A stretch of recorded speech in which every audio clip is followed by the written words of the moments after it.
Yo, what's going on, guys? This is Sid, aka Vicious274, coming at you with another video. Now, I've been doing videos for quite some time now.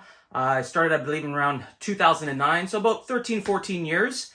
And it's primarily been about fingerboarding, because fingerboarding has been a huge passion of mine.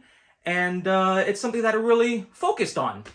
But if you follow me on Instagram, at Vicious274, you've probably noticed that in the last couple years, I've gotten back into an old passion of mine, and that is sneakers. So I'm not saying this channel is going to turn into a sneaker channel. This channel is always going to be just my channel. I post videos of what I'm really passionate about, what I really like.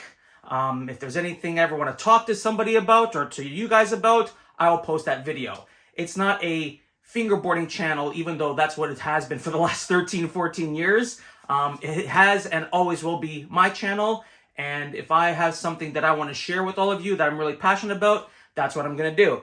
And right now, in the last couple of years, I got back into sneakers.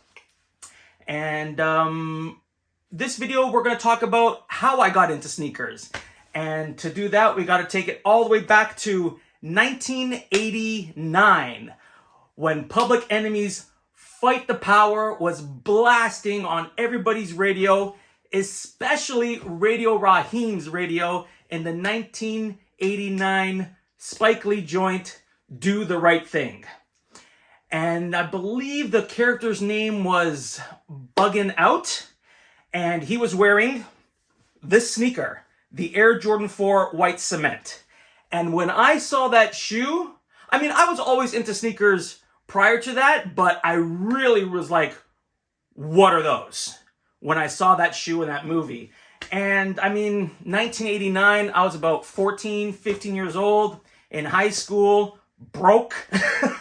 So couldn't afford the shoes. So you had to go with substitutes. And Nikes have always been my number one brand. Always loved Nikes. So I got a few Nike Airs on the lower price range. The one that kind of comes to mind right now is the Nike Air Raids.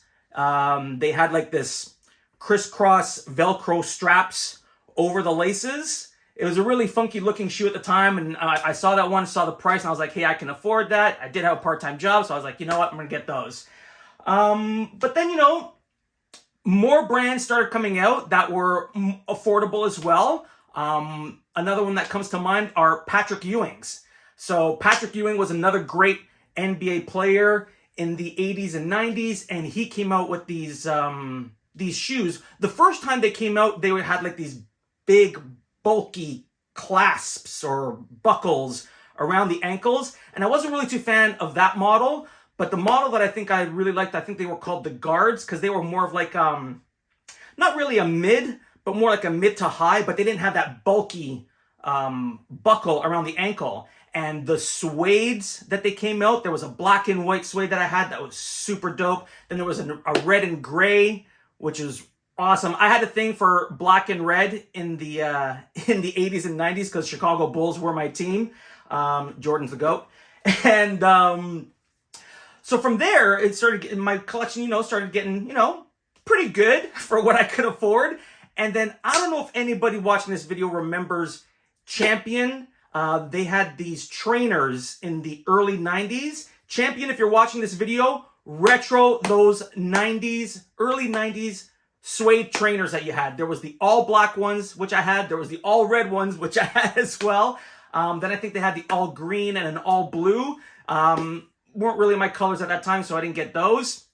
But man, if they retro those sneakers, I would be all over them. What else?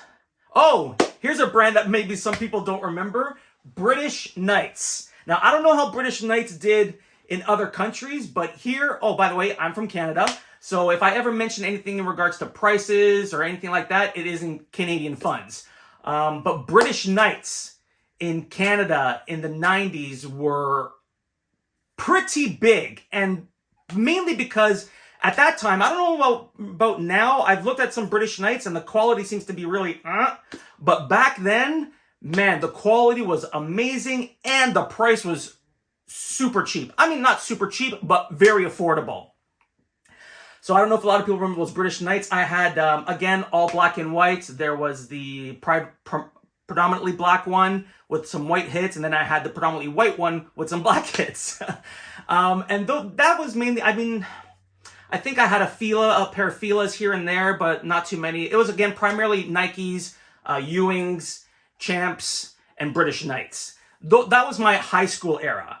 And that's what really got me into sneakers was high school. I mean, everybody was so into Jordans. It was crazy. And a lot of my friends had them. Even my cousins and other relatives had Jordans, but I could not afford them. I was broke, but I had to make do with what I could afford. And I think I did pretty well. I wish I still had those shoes. Even if they were crumbling and old and dingy, I would still love to have those shoes. But then after high school, things kind of changed. Started getting more responsibilities. So I had to kind of see other avenues that my money needed to go towards. So I started getting into different kinds of sneakers, which is more of like, I was really into skateboarding as well. So I started getting into the Chuck Taylors, the Converse, DCs, Vans. Vans I actually still wear to this day. It's not just Jordans. I really enjoy Vans as well. DCs had their time, but then they just kind of got too bulky for me. I wasn't a big fan of the big puffy look anymore. Chucks, you can never go wrong with a pair of Chuck Taylors. I got a few of them in the closet. And it was in that spectrum for quite some time. And then 2017, I believe, was the year, I saw a shoe come out, and it brought me back to this feeling when I first saw this Air Jordan 4 white cement. But it wasn't that feeling like, I have to have it, you know? It was like, that's a nice shoe. I wasn't really looking to get it at that time. Fast forward a few more years, COVID hits. 2020. Everybody's sitting at home, bored, and then there's this explosion in the sneaker resale market because nobody could work. People had to find a way to make extra money, so they started reselling sneakers. And literally every sneaker that came out in 2020 for retail sold out instantly. And your only option, if you really wanted that shoe, was to buy it through a resale, like a third-party app or a person, just somebody off of Kijiji or Facebook or Marketplace, sorry. And then I'm scrolling through Kijiji, I think it was. Kijiji or Facebook Marketplace. Those are like my two main go-tos when it comes to buying sneakers if I can't get them for retail, and also the Toronto Shoe Exchange on Facebook. So it was guaranteed one of those three I was flipping through, and I saw the shoe that I seen in 2017 that got me back into the game. Yeah, they came out in 2017, but I saw them in 2020, and those are the ones that got me back into the game. But that's another story. And that's where I'm going with this vid. So what I'm going to do is I'm going to start a new series called Every Sneaker Pickup Has a Story. And it's not to say that it's going to be the most exciting story. Some of them are pretty crazy. Other of them are pretty simple. But I think that that's another thing that I really love about sneakers is because anybody who's really into them remembers what they went through to get that specific sneaker. You know what I mean? So I've been sitting on this idea for the last few months. And I said, you know what? It's finally time to do it. So yeah, it's going to be called, I'm going to make a playlist for it also once I have more videos rolling. It's going to be called Every Sneaker Pickup Has a Story, and then the name of the sneaker that I'm going to be talking about. But like I said, that's going to be another story, so you guys have to wait for the next video. I hope you really enjoyed this. This is something new that I'm trying out. I know a lot of people come to this this channel for content on fingerboarding, but I know there's a lot of fingerboarders now that are getting into sneakers as well, so you may find this interesting. If you have friends or family that are into it, share it with them. Let's see what they think, and we'll take it from there and see how it goes. All right, guys, so thanks for checking out the vid. Stay tuned for the next series. And I was about to say keep fingerboarding 2 fingers peace, but we're not going to do that. We'll say something like, wear your sneakers. It's what they're meant for. And keep them loose-laced. Peace.